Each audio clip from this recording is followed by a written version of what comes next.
ডিপলিটিসাইজেশন হয়েছে কয়েক বছর ধরে। সেই ডিপলিটিসাইজেশনের ব্যাপারটি চলছে কিন্তু বহু বছর ধরে, যতক্ষণ পর্যন্ত শেখ হাসিনা এবং খালেদা জিয়া রাজনীতিতে ছিলেন ততক্ষণ পর্যন্ত এই ডিপলিটিসাইজেশনটা করা সম্ভব হয়। কিন্তু এরপরে যেটা হচ্ছে যে আওয়ামী লীগ কার্যত কার্যক্রম নিষিদ্ধ হয়ে আছে। বিএনপির যে রাজনৈতিক ধারা, সেই নিয়মতান্ত্রিক রাজনৈতিক ধারায় তারা বরাবরই চ্যালেঞ্জের মুখে আছে। বিএনপি নিয়মতান্ত্রিক রাজনীতির ধারায় কাজ করতে চাইছে, নিয়মতান্ত্রিক রাজনীতিতে তারা গণতান্ত্রিক একটা ধারার মধ্যে করতে চাইছে, কিন্তু সেখানে তাকে তো চ্যালেঞ্জের মুখে ফেলছে অগণতান্ত্রিক শক্তিগুলো। জামাত ইসলামী একটি অগণতান্ত্রিক রাজনৈতিক দল, নিয়মতান্ত্রিক রাজনৈতিক দল তারা নয়, এবং তাদের প্রচুর সশস্ত্র গ্রুপ আছে তাদের ছত্রছায়ায়। তারপরে আমাদের যে নতুন গজিয়ে ওঠা যে পার্টি এনসিপি, তারা তো প্রকাশেই বলে যে তাদের সশস্ত্র প্রস্তুতি আছে। এটি তো নিয়মতান্ত্রিক রাজনীতির ধারা না। সুতরাং হচ্ছে একটা ডিপলিটিসাইজেশন হয়ে গেছে।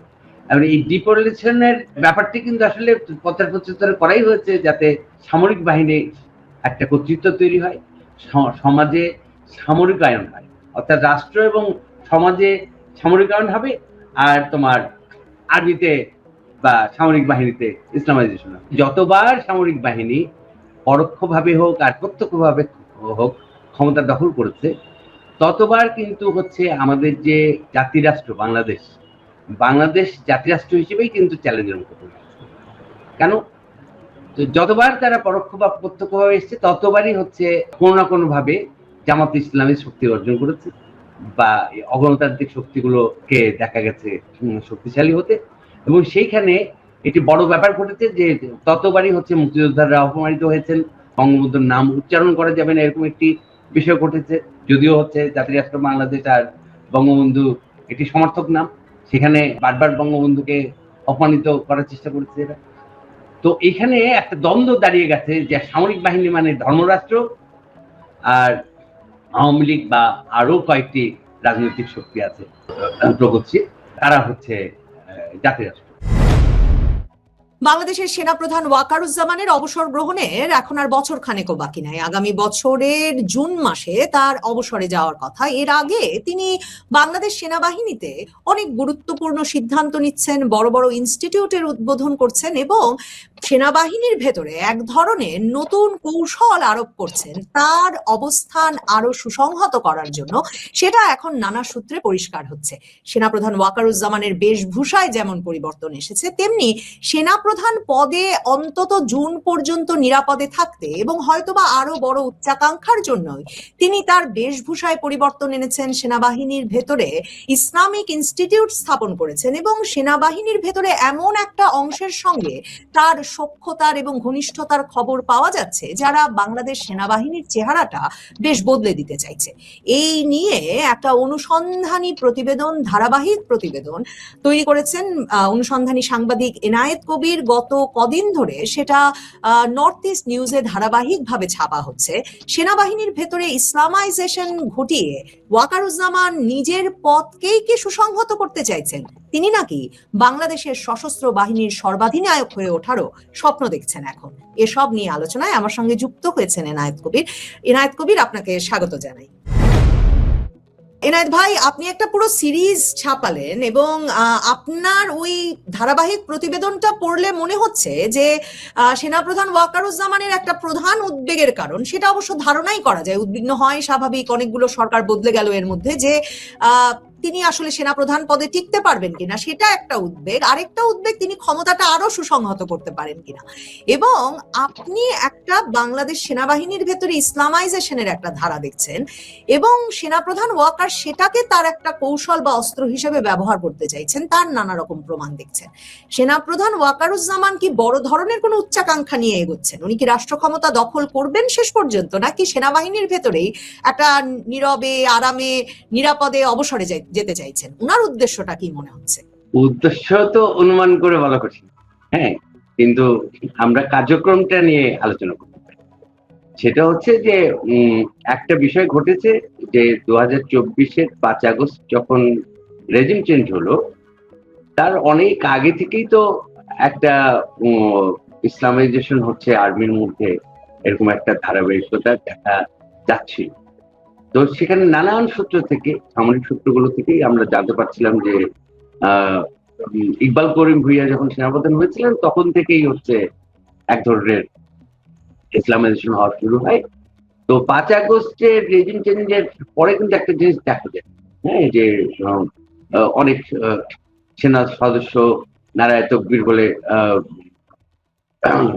স্লোগান দিচ্ছেন, তারপরে কেউ গিয়ে ভাস্কর্য ভাঙছেন, হ্যাঁ, এবং অনেককেই দেখা যায় বলতে যে হ্যাঁ আমরা পরিবর্তন ঘটিয়েছি। তো একটা সুশৃঙ্খল ডিসিপ্লিন বাহিনীর কাজ তো এটা নয় যে রেজিম চেঞ্জ অংশ নেওয়া বা তাদের কাজ হচ্ছে রাষ্ট্রকে সুরক্ষা। তো সেইখানে একটা বড় বিষয় ঘটেছে আসলে, যে স্পেশালি জওয়ানদের মধ্যে একটা ব্যাপক সংখ্যক সদস্য ঢুকে পড়েছে যারা আসলে যাদের অগণতান্ত্রিক শক্তিগুলোর সঙ্গে সম্পর্ক আছে।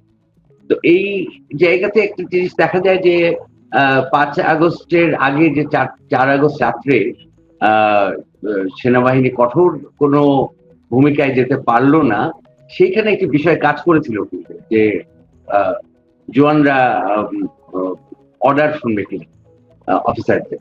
যদি কঠোর কোনো অবস্থানে যাওয়া হয় সেক্ষেত্রে জওয়ানরা অফিসারদের অর্ডার না শুনলে তখন তো সেই কঠোর অবস্থানটা ব্যর্থ। তো সেই রকম কিছু কৌশলগত অবস্থান কিন্তু 4 তারিখে রাতে সেনাবাহিনীর প্রধান ওয়াকারুজ্জামান নিয়েছিলেন, যে কারণে রেজিম চেঞ্জটা তিনি ঠেকাতে পারেন নাই, কিন্তু একটা বড় ধরনের ম্যাসাকার হয়তো সেই সময় থেকে গিয়েছিল। এরপর থেকে তো কার্যত আসলে সেনাবাহিনী এখনো সিভিল প্রশাসনকে সহযোগিতা করে যাচ্ছে, তার মানে তারা ক্যান্টনমেন্টের বাইরে আছে। তারপরে অপারেশন ডেভিল হান্ট বলে একটা বিষয়ে যে শুরু করেছিল, সেখানে সেনাবাহিনীর ভূমিকা ছিল, সেটিও অব্যাহত আছে। সুতরাং কার্যত কিন্তু এক ধরনের পরোক্ষ সেনা শাসনই চলছে। যদি আমরা সেই কার্যত পরোক্ষ সেনা শাসনের দিকে তাকাই তাহলে তো সেনাপ্রধানের নিয়ন্ত্রণ আছে, এবং সেই নিয়ন্ত্রণের জায়গাটা থেকে জানা যায় যে বিভিন্ন সামরিক সূত্রেই জানা যায় যে তার একটা জনপ্রিয়তা আছে জওয়ানদের। তো এই যে জওয়ানদের মধ্যে যে জনপ্রিয়তা, সেটির কারণও কিন্তু ওনার এই যে নতুন যে বেশভূষার পরিবর্তন, নতুন যে পরিবর্তনটা, সেই পরিবর্তনের ফলে সেখানে কিন্তু একটা ইমেজ বিল্ডিং এর বিষয় ঘটছে বলে নানানজন মনে করছে। আরেকটি বিষয় হচ্ছে যে এ পর্যন্ত একটা ধারা দেখা যাচ্ছে যে যারা রাষ্ট্রবিরোধী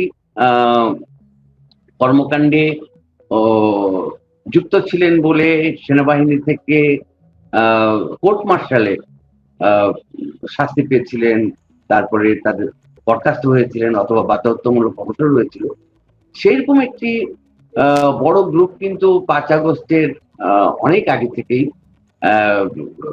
রাষ্ট্রবিরোধী, সরকার বিরোধী কাজ করে যাচ্ছে, এবং তাদের কিন্তু মূল উদ্দেশ্য হচ্ছে তার প্রকাশ্যেই বলে জিহাদ। তো সেই যারা এই কাজগুলি করছেন, যেমন জামাতে ইসলামের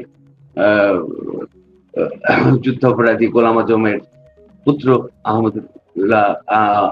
আব্দুল্লাহ আমান আজমি, তারপরে হাসিনুর রহমান, এই গ্রুপটার কথা বলছি আমি, এবং তাদের সঙ্গে সম্প্রতি আমরা জানতে পেরেছি কর্নেল হাসিনুর রহমান এদেরই তো একসময় কোর্ট মার্শাল হয়েছিল। আবার ওয়াকারুজ্জামান এদেরকে বঞ্চিত হিসেবে 2 দফা পদোন্নতি দিলেন, ব্যাপক পরিমাণ ক্ষতিপূরণ দেওয়া হলো সম্প্রতি। এমনকি মেজর জাহিদের মতো ব্যক্তি, যার কিনা বাংলাদেশে জঙ্গি বিরোধী অভিযানে মৃত্যু হলো এবং বাংলাদেশ সেনাবাহিনী বলল যে সে হিজরতে চলে গিয়েছিল, মানে জঙ্গিবাদী কর্মকাণ্ডে যুক্ত হতে পরিবার সহ সেই ব্যক্তিকেও কিন্তু তার মরণোত্তর এখন মানে ব্যাপক পরিমাণ ক্ষতিপূরণ দেওয়া হলো। তার মানে কি ওয়াকারুজ্জামান এক রকমের সন্ধি করেছেন এবং ওই প্রভাব বলয়টাকে তার পক্ষে কাজে লাগাতে চাইছেন এখন ব্রিগেডিয়ার আজমি, কর্নেল হাসিনুর রহমান এদের। উনারা তো সেনা নেতৃত্বের উপরেই বোধহয় একটা প্রভাব আছে, থেকে একটা বিপ্লবী বাহিনীও বোধহয় গড়ে তুলতে চান। মানে এই সেনাবাহিনীর এই স্ট্রাকচার নিয়েও তো বোধহয় তারা খুশি না, তাদের একটা প্রভাব বলয় নিয়ে আসতে চাইছেন ওয়াকারুজ্জামান। না প্রভাবটা আসলে তুমি যদি দেখো তাহলে হচ্ছে 5 আগস্টের আগে থেকেই কিন্তু ইকবাল করিম ভুইয়া, আব্দুল হক, তারপরে আব্দুল্লাহ আমান আজমি, তারপর হাসিনুর রহমান, এদের কিন্তু বিপুল প্রভাব আছে সেনার উপরে 5 আগস্টের আগে থেকে, এবং রেজিম চেঞ্জের সময় দেখবে যে এদের একটা বড় ভূমিকা। তো এরা তো মনে করছে যে এরাই রেজিম চেষ্টা করে, তাই না? তো সুতরাং কর্তৃত্বটা তাদের, সুতরাং তাদের এক ধরনের কর্তৃত্ব পরায়ণতা আছে। আর সবচেয়ে বড় জিনিস যেটি দেখবে সেটি হচ্ছে এরা কিন্তু কেউ নিয়মতান্ত্রিক রাজনীতির মানুষ না। হ্যাঁ, সুতরাং যেমন হাসিনুরের ব্যাপারে আমরা শুনেছিলাম যে তিনি জিয়া অনুরাগী এবং বিএনপির সঙ্গে তার এক ধরনের রাজনৈতিক মতাদর্শিক যোগাযোগ আছে, কিন্তু কার্যত দেখা গেল যে সে জামাত ইসলামের বলয়ে আছে। তো জামাত ইসলামের বলয়ে আছে এবং সেটা কি কারণে আছে? তাহলে জামাত ইসলামের যে অভ্যন্তরীণ নানান ধরনের অগণতান্ত্রিক নেটওয়ার্ক আছে, অগণতান্ত্রিক শক্তি আছে, সেই শক্তিগুলোর সঙ্গে হাসিনুরদের যোগাযোগ আছে। হাসিনুরদের সেখানে স্বস্তি বোধ করে, কারণ যারা বিএনপি তো নিয়মতান্ত্রিক রাজনীতি, সুতরাং সেই নিয়মতান্ত্রিক রাজনীতি তো এদের পছন্দের কোনো কারণ হতে পারে। সুতরাং দেখবে যে এই যে অবসরপ্রাপ্ত যারা বা বাধ্যতামূলক অবসরপ্রাপ্ত যারা বা বরখাস্ত যারা, এদের রাজনৈতিক ছত্রছায়াটা কিন্তু জামাত ইসলাম। হ্যাঁ, তো স্বাভাবিকভাবেই তাদেরই আবার প্রভাব যদি সেনা নেতৃত্বের উপরে থাকে, তখন স্বাভাবিকভাবেই তো একটা বিষয় এসে পড়ে যে সেখানে একটা অগণতান্ত্রিক এলিমেন্টস, নানান ধরনের অগণতান্ত্রিক এলিমেন্টস ঢুকে পড়ছে, এবং এই একটা ডিসিপ্লিন বাহিনীতে চাকরি করার যেসব মানুষ, তারা যদি অগণতান্ত্রিক শক্তির সঙ্গে হাত মেলায়, তাহলে তো রাষ্ট্র, গণতন্ত্র, গণতান্ত্রিক ধারা সবই হুমকির মধ্যে পড়ে, যেটি আমরা গত 5 আগস্টের পর থেকে লক্ষ্য করছি যে নিয়মতান্ত্রিক বিষয়গুলো কিন্তু অনুপস্থিত। গত ধরো প্রায় আমরা তো 30 মাসের মতো পেলাম, তাই না? ওয়াকারুজ্জামানের রাজনীতিটাও তো খুব পরিষ্কার হয়ে উঠেছে নিশ্চয়ই এতদিনে, কারণ ওয়াকারুজ্জামানকে মানে উনি শেখ হাসিনার আত্মীয় বটে, কিন্তু উনি ধরেন প্রথম একদম সরকার গঠনের আলোচনায় যেমন জামায়াতে ইসলামীকে আনলেন, কিংবা এখনো যে তিনি আসলে তার মানে তিনি যে ওই প্রভাব বলয়ে ঢুকলেন ব্রিগেডিয়ার আজমি, কর্নেল হাসিনুর রহমান, তাতে আসলে ওয়াকারুজ্জামান কোন পন্থী বা কোন রাজনৈতিক বলয়ের সেটা পরিষ্কার হচ্ছে, নাকি ওয়াকারুজ্জামান আসলে নিজেকে মানে এক রকমের সার্ভাইভ করতে চাইছেন, নিজে টিকে থাকতে, নিজে বেঁচে থাকতে বিভিন্ন কৌশল গ্রহণ করছেন?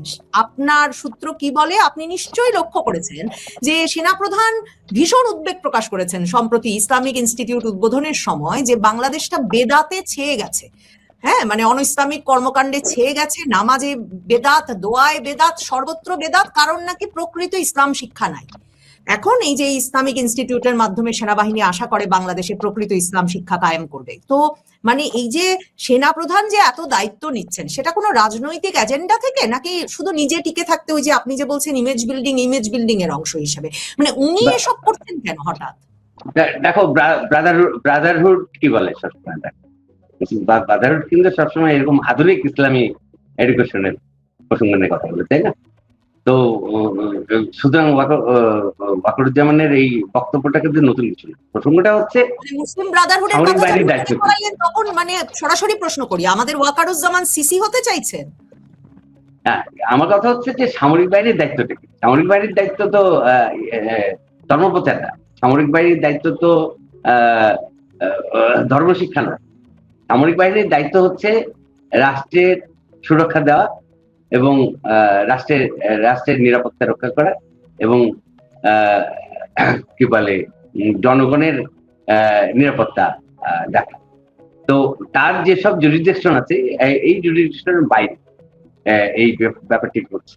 এই ব্যাপারটি ঘটছে মানে সামরিক বাহিনীর নানান কর্মকাণ্ড তো এর আগে থেকেই আছে, নানান ধরনের জুরিডিকশনের বাইরে তারা কাজ করছে, কিন্তু সেগুলি রাষ্ট্র সাংঘর্ষিক ভাবে অনুমতিও দিচ্ছে। যেমন ধরো যে এইগুলি সবই কিন্তু এই যে ইনস্টিটিউটটা হলো, এটাও নিশ্চয়ই ব্যবসায়িক প্রতিষ্ঠান।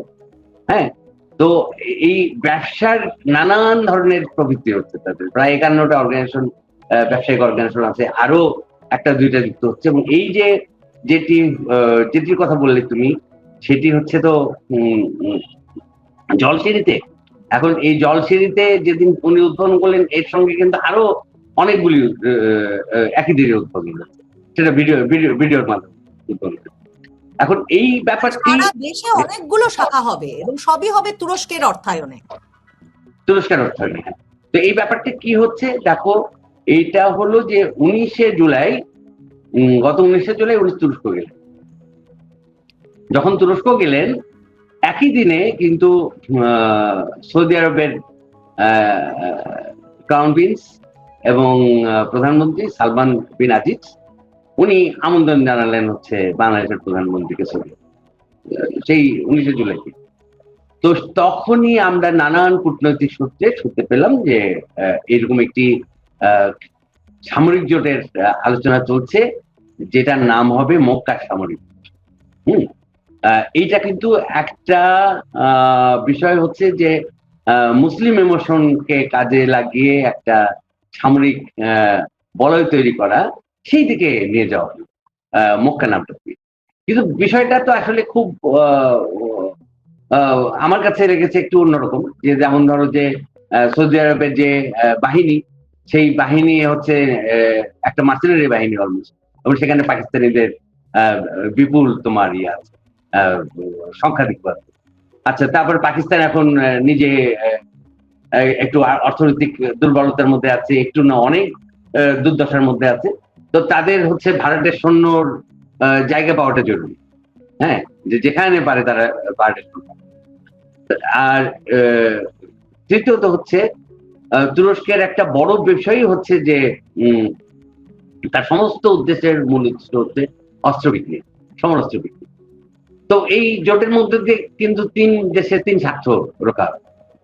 হ্যাঁ, আচ্ছা, তো সেইরকম একটি এর মধ্যে বাংলাদেশ কেন যায়, বাংলাদেশের কি স্বার্থ? তো সেইখানেই ব্যাপারটি হলো যে এখানে পাকিস্তানের নানাভাবে উদ্যোগ ছিল, যে পাকিস্তান তো ধরো বরাবরই হচ্ছে বাংলাদেশকে ভারতের বিরুদ্ধে একটা তার টুলস হিসেবে ব্যবহার করতে, তাই না? তো এইখানেও হচ্ছে পাকিস্তানি উদ্যোগ নিয়েছে, পাকিস্তানের এক ধরনের উদ্যোগ আছে, সেই উদ্যোগের ফলে তারা চেয়েছে যে বাংলাদেশ মক্কা জোট, এবং তাদের বিষয়টা ছিল এইরকম যে 5 আগস্ট যেন এটার আত্মপ্রকাশ হয়, এবং 5 আগস্টের রেজিম চেঞ্জের মানে 2 বছর পূর্তি উপলক্ষে মক্কা জোট যদি আত্মপ্রকাশ করে তাহলে একটা বিশাল ব্যাপার হবে। এবং সেখানে যদি বাংলাদেশের সংযুক্তি হয় তাহলে এটি পরিষ্কার হবে যে 1947 সালে ভারত থেকে যে পাকিস্তানের স্বাধীনতা, সেটি 1971 সালে হাইজ্যাক হয়ে গিয়েছিল, ভারত নিয়ে গিয়েছিল, সেটি আবার 2024-এ পুনরুদ্ধার করা হয়েছে, সেটির উদযাপন, দ্বিতীয় স্বাধীনতা বলে যে কথাটা বলে তারা। হ্যাঁ, তো এইরকম একটি উদ্যোগ ছিল। তো সেইটি হচ্ছে তোমার আমরা যতটুকু জানতে পেরেছি যে ভারত খুবই উদ্বেগ প্রকাশ করে বিষয়টা নিয়ে, এবং তারা মার্কিন যুক্তরাষ্ট্রের সহযোগিতা কামনা করে, কারণ তাদের যেহেতু মার্কিন যুক্তরাষ্ট্রের সঙ্গে ভূরাজনৈতিক নানা সহযোগিতা আছে। তো সেই জায়গায় হচ্ছে এটাকে তারা বড় নিরাপত্তা প্রধান যেসব দেশে, যেসব জায়গায়, যেসব ব্যক্তিদের সাথে বন্ধুত্ব করছেন, মানে ওনার উদ্দেশ্যটা কি? উনি তো জুনে চলে যাবেন, মানে আমি যেটা বুঝতে পারছি না, ওনার তো বেশি মাস সময় নাই হাতে। এই যে তুরস্ক সফর করে এলেন, তুরস্ক থেকে ফিরে এই যে ঢাকায়, বরিশালে, সাভারে, বগুড়ায়, সিলেটে, চট্টগ্রামে, কুমিল্লায়, যশোরে ইসলামিক ইনস্টিটিউট, মানে সারা দেশে গঠনের ঘোষণা, বেদাত মুক্ত বাংলাদেশ গঠনের স্বপ্ন, কিংবা ধরেন উনার এই যে মানে আপনি যে বলছেন মক্কা জোটে বাংলাদেশ অংশীদার হওয়ার ক্ষেত্রে উনার যে সক্রিয় ভূমিকা, মানে এগুলো তো মানে এই প্রশ্নটা করতেই হয় তখন যে তুরস্ক বলেন, পাকিস্তান বলেন, এসব দেশে তো আসলে সেনাবাহিনী কেউ ব্যারাকে নাই, সেনাবাহিনী ক্ষমতার কেন্দ্রে একটা গুরুত্বপূর্ণ চরিত্র মানে পালন করে। এবং পাকিস্তানের কথা যদি বলি, পাকিস্তানে তো আসলে তারাই ক্ষমতায়, তারাই সকল সিদ্ধান্ত নেয়। তো আমাদের সেনাপ্রধান তার চেয়ে কমে কেন খুশি থাকবেন? মানে অনেকেই তো বলছেন যে দেশটা যে ক্রমাগত অস্থিতিশীলতায় আছে, সেটার পরিণতিতে আসলে শেষ পর্যন্ত সেনাবাহিনী প্রকাশ্যে বেরিয়ে আসবে। এখন দেখো, বিষয়টা কিন্তু আমরা দুইভাবে দেখতে পাই। একটা হচ্ছে যে এটা তার কৌশল নাকি পরিস্থিতির কারণে তাকে এটা বাধ্য করছে যেতে, সেটি তো ভিন্ন আলোচনা। কিন্তু কার্যত ধরো যে দুই বছর ধরে যে দুটো সরকার আমরা দেখলাম, একটা অন্তর্বর্তী সরকার আর মোহাম্মদ ইউনূস যেটা নেতৃত্ব দিচ্ছিলেন, আরেকটি হচ্ছে তোমার রাজনৈতিক সরকার যেটা তারেক রহমান নেতৃত্ব। দুই সরকারের সময় কিন্তু আমরা দেখছি যে আইন শৃঙ্খলা রক্ষা বলো বা সিভিল প্রশাসনকে সহযোগিতা বলো ইত্যাদি নামে কিন্তু বারে বারেই হচ্ছে যেটি ঘটছে সেটা হচ্ছে ম্যাজিস্ট্রেটের ক্ষমতা দিয়ে হচ্ছে সেনাবাহিনীকে কার্যত সিভিল প্রশাসনের সঙ্গে রাখা হয়েছে। তো সেইটি আসলে কখন থাকে? এই দীর্ঘ সময় তখনই থাকে যখন একটা সামরিক প্রশাসন কাজ করে বা সামরিক জান্তার যখন থাকে। তো নানান নামে বাংলাদেশের সরকার থাকছে, কিন্তু কার্যত আসলে সেনাবাহিনীকে ভূমিকা রাখতে হচ্ছে। তো সুতরাং এইটা নির্ভরশীলতার যে ব্যাপারটা হয়েছে সেটা তো সেটা সামরিক বাহিনীর উপরে নির্ভরশীলতার একটা ব্যাপার চলে এসছে। আর তুমি যেটা বলছো যে সেটা দেখো ডিপলিটিসাইজেশন হয়েছে কয়েক বছর ধরে, সেই ডিপলিটিসাইজেশনের ব্যাপারটি চলছে কিন্তু বহু বছর ধরে, যতক্ষণ পর্যন্ত শেখ হাসিনা এবং খালেদা জিয়া রাজনীতিতে ছিলেন ততক্ষণ পর্যন্ত এই ডিপলিটিসাইজেশনটা করা সম্ভব হয়। কিন্তু এরপরে যেটা হচ্ছে যে আওয়ামী লীগ কার্যত কার্যক্রম নিষিদ্ধ হয়ে আছে, বিএনপির যে রাজনৈতিক ধারা, সেই নিয়মতান্ত্রিক রাজনৈতিক ধারায় তারা বরাবরই চ্যালেঞ্জের মুখে আছে যে এখানে বিএনপির নিয়মতান্ত্রিক রাজনীতির ধারায় কাজ করতে চাইছে, নিয়মতান্ত্রিক রাজনীতিতে তারা গণতান্ত্রিক একটা ধারার মধ্যে করতে চাইছে। কিন্তু সেখানে তাকে তো চ্যালেঞ্জের মুখে ফেলছে অগণতান্ত্রিক শক্তিগুলো। জামাত ইসলামী একটি অগণতান্ত্রিক রাজনৈতিক দল, নিয়মতান্ত্রিক রাজনৈতিক দল তারা নয়, এবং তাদের প্রচুর সশস্ত্র গ্রুপ আছে তাদের ছত্রছায়ায়।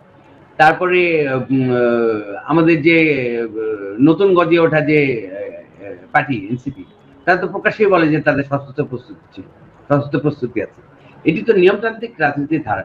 সুতরাং হচ্ছে একটা ডিপলিটিসাইজেশন হয়ে গেছে।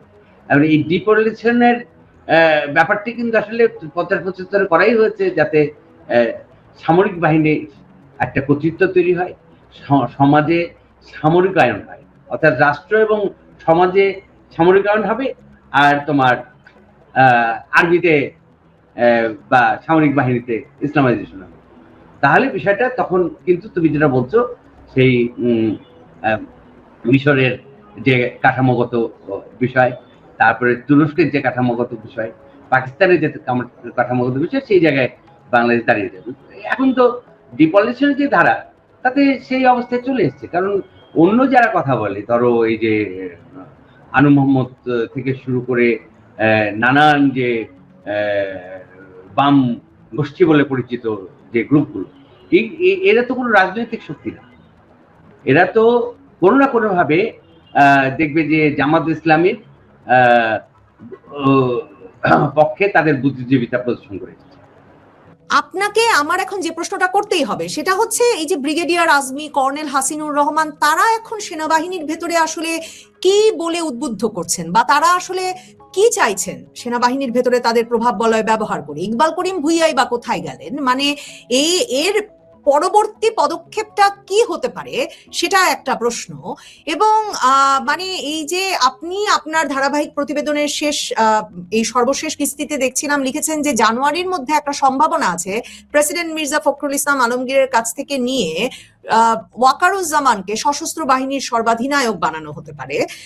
মানে এটা কি ওনার ব্যক্তিগত ইচ্ছা নাকি এটাই তাদের সকলের সম্মিলিত ইচ্ছা? তপরিতা, এটা হচ্ছে এইরকম বিষয় যে জুলাই বেনিফিশিয়ারি যারা, মানে রেজিম চেঞ্জের বেনিফিশিয়ারি যারা, তারা তো দুই ভাবে বিভক্ত হয়ে গেছে। তো বেনিফিশিয়ারি যারা তারা একটা, আর যারা বঞ্চিত হয়েছে তারা একটা। তো বেনিফিশিয়ারিরা স্বাভাবিকভাবেই চাইছে, তারা কিন্তু জানে যে সামরিক বাহিনীর পূর্ণ সমর্থন ছাড়া তারা রাষ্ট্র দখল করে রাখতে পারবে না, ঠিক আছে? তো এখানে তাদেরই একটা উদ্যোগ আছে যে ওয়াকারুজ্জামানকে তাহলে তারা পুরস্কৃত করবে কিভাবে। তো ওয়াকারুজ্জামানকে পুরস্কৃত করার একটা পথ হচ্ছে যে সুপ্রিম কমান্ডার হিসেবে তাকে সেই পদে অধিষ্ঠিত করা। আরেকটি বিষয় আছে যে সম্প্রতি যে অ্যাডমিরাল এসেছিলেন প্যাসিফিক, তো সেখান থেকে মার্কিন অ্যাডমিরাল প্যাসিফিক জোনের যে অ্যাডমিরাল উনি এসেছিলেন, তো ওনার সঙ্গে তো একটা বড় প্রতিনিধি দল এসেছিল, তাদের বিভিন্ন আলোচনা হয়েছে বিভিন্ন সামরিক সূত্রগুলোর সঙ্গে, এবং সেইখানেও কিন্তু বিষয়টি আলোচিত হয়েছে যে ওয়াকারুজ্জামান খুব ভালো করছেন এবং তাকে সুপ্রিম কমান্ডার হিসেবে, সশস্ত্র বাহিনীর সুপ্রিম কমান্ডার হিসেবে দেখা গেলে হয়তো সামরিক সংহতির বিষয়টি থাকতো। তো সেইরকম একটি উদ্যোগ আছে। আর তুমি আরেকটি যেটি বলছো যে আর্মি এবং আদার্স হাসিনুর, সেইখানে দেখো একটা ব্যাপার আছে কিন্তু, যে অনেকের মধ্যে সংশয় আছে যে ওয়াকারুজ্জামান যদি সেনাবাহিনীর প্রধান পদে না থাকেন বা সশস্ত্র বাহিনীর প্রধান হিসেবে আরো উচ্চতর দায়িত্বের মধ্যে তাকে দেখা না যায়, তাহলে কিন্তু যেটি ঘটবে সেটি হচ্ছে এই আমান আজমি বা হাসিনুর রহমানদের প্রভাব আরো বেড়ে যাবে সামরিক বাহিনী। হ্যাঁ, মানে তাদেরকে চ্যালেঞ্জ করার জন্য সামরিক বাহিনীর সম্ভবত আর কেউ নেই, এরকম অনেকের মধ্যে ধারণা আছে। কিন্তু সেইটি তো আসলে সময় বলে দেবে যে সেই ধারণাগুলো ঠিক কি বেশি। কিন্তু সেইখানে এই যে জুলাই বেনিফিশিয়ারিদের যে সংহতি এবং তার সঙ্গে যে মার্কিন যুক্তরাষ্ট্র সহ অন্যান্য আন্তর্জাতিক গোষ্ঠী যারা এই রেজিম চেঞ্জের সঙ্গে জড়িত ছিল, হ্যাঁ, তার প্রত্যেকেই চাইবে যে সামরিক বাহিনীর সমর্থন নিরঙ্কুশ করতে। তো সামরিক বাহিনীর সমর্থন নিরঙ্কুশ করতে হলে তো ওয়াকারুজ্জামানের চেয়ে পরীক্ষিত অন্য কেউ না তাদের কাছে। এনায়েত ভাই, মনে হয় খুব পরিষ্কার হয়েছে সামরিক বাহিনীর ভেতরে যে প্লটটার কথা আপনি আপনার অনুসন্ধানে তুলে ধরতে চাইছেন, কিন্তু রাজনৈতিক প্রশ্ন করে শেষ করতেই হবে। এই পুরো ঘটনার মধ্যে মানে বাংলাদেশে তো ইতিহাসটা বলে সবসময় রাজনীতি আর সেনাবাহিনীর মধ্যে একটা মানে দড়ি টানাটানি, একটা টাগ অফ ওয়ার চলেছে। মানে সেটা ১-১১ কথা বলি, ৭৫ বলি, জেনারেল জিয়ার আমল বলি, এরশাদের আমল বলি, মানে এইটাই চলেছে। তো সেই জায়গায় শেখ হাসিনা ডিসেম্বরে ফিরবেন একটা ঘোষণা দিয়ে রেখেছেন, এবং অনেকেই বলছেন যে শেখ হাসিনা ডিসেম্বরে ফিরবেন, এবং ফিরে যদি যান ডিসেম্বরের মধ্যে, তাহলে বাংলাদেশের রাজনীতির চেহারাটা পুরো বদলে যাবে। সেনাবাহিনীর সমর্থন হারিয়েই কিন্তু শেখ হাসিনাকে দেশত্যাগ করতে হয়েছে, ক্ষমতাচ্যুত হতে হয়েছে, এবং বাংলাদেশে সেনাবাহিনীর সমর্থন ছাড়া ক্ষমতায় থাকাও যায় না, ক্ষমতায় আসাও যায় না, সেটাও খুব একটা প্রচলিত ধারণা। সেনাবাহিনীর ভেতরে শেখ হাসিনার ফেরা নিয়ে কি জানতে পারছেন? কি ধরনের অনুভূতি? মানে তাদের ভেতরে তারা তো তার মানে শেখ হাসিনার আগমন ঠেকানোর জন্যই প্রস্তুত, সেটা তো শেখ হাসিনার নিরাপত্তার জন্যও ভালো হবে না। শেখ হাসিনার প্রত্যাবর্তনের ইস্যুটি তো কূটনৈতিক পর্যায়ে নানান আলোচনা আছে, এবং সেখানে একটা মধ্যস্থতার বিষয় আছে। ভারত এবং মার্কিন যুক্তরাষ্ট্র একটা মধ্যস্থতা করছে বিষয়টা নিয়ে, এবং কূটনৈতিক পর্যায়ে আলোচনাগুলো আছে। তো সেইখানে কিন্তু মূল ইস্যুটাই হচ্ছে তার মর্যাদাপূর্ণ এবং মর্যাদাপূর্ণ প্রত্যাবর্তন, এবং দ্বিতীয়টি হচ্ছে সবচেয়ে বড় প্রশ্ন যেটি তুমি বললে যে নিরাপত্তার ইস্যু। তো সেইখানে তো আসলে উনি তো আর সামরিক বাহিনীর ব্যক্তিগত শত্রু নন, সুতরাং সামরিক বাহিনীকে সেইভাবে দেখা যাবে না বিষয়টাতে। কিন্তু এখানে যে বিষয়টা আছে সেটা হচ্ছে যে তুমি যদি বরাবরই দেখো যে যতবার সামরিক বাহিনী পরোক্ষভাবে হোক আর প্রত্যক্ষভাবে হোক ক্ষমতা দখল করেছে, ততবার কিন্তু হচ্ছে আমাদের যে জাতিরাষ্ট্র বাংলাদেশ জাতিরাষ্ট্র হিসেবেই কিন্তু চ্যালেঞ্জের মুখোমুখি হয়েছে। কেন? যতবার তারা পরোক্ষ বা প্রত্যক্ষভাবে এসছে, ততবারই হচ্ছে কোনো না কোনো ভাবে জামাত ইসলামী শক্তি অর্জন করেছে, বা অগণতান্ত্রিক শক্তিগুলো কে দেখা গেছে শক্তিশালী হতে। এবং সেইখানে এটি বড় ব্যাপার ঘটেছে যে ততবারই হচ্ছে মুক্তিযোদ্ধারা অপমানিত হয়েছেন, বঙ্গবন্ধুর নাম উচ্চারণ করা যাবে না এরকম একটি বিষয় ঘটেছে। যদিও হচ্ছে জাতিরাষ্ট্র বাংলাদেশ আর বঙ্গবন্ধু একটি সমর্থক নাম, সেখানে বারবার বঙ্গবন্ধুকে